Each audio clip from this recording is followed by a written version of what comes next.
இடைவேளையில் தமிழக வெற்றிக் கழக தொண்டர்களை உற்சாகத்தில் ஆட்டம் போட வைத்த பாடல். தலைவர் விஜய் அவர்கள் தனது சினிமா வாழ்க்கையை விட்டு விலகி அரசியலில் களமிறங்கியுள்ளார். தமிழக வெற்றிக் கழகம் என்ற அரசியல் கட்சியை தொடங்கி கட்சி பணிகளை அடுத்தடுத்த கட்டங்களாக விறுவிறுப்பாக நடத்தி வருகிறார்.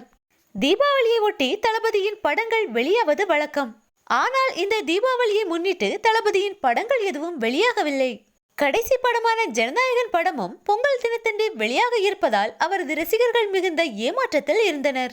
இருப்பினும் அவரது கட்சி பாடல்களை தளபதியின் ஃபர்ஸ்ட் சிங்கிள் போல் இளைஞர்கள் கொண்டாடி வருகின்றனர். இந்நிலையில் தீபாவளியை ஒட்டி பிற நடிகர்களின் படங்கள் வெளியான நிலையிலும் இடைவெளியின் போது ஜனநாயகன் பட ட்ரெய்லரை ஒளிபரப்பி தளபதியின் தொண்டர்களை மகிழ்ச்சியில் ஆழ்த்தியிருந்தனர்.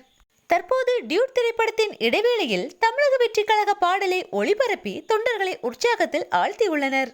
தியேட்டரில் ஒளிபரப்பப்படும் முதல் கட்சி பாடல் தமிழக வெற்றிக் கழக பாடல் என்ற பெருமையும் பெற்றுள்ளது.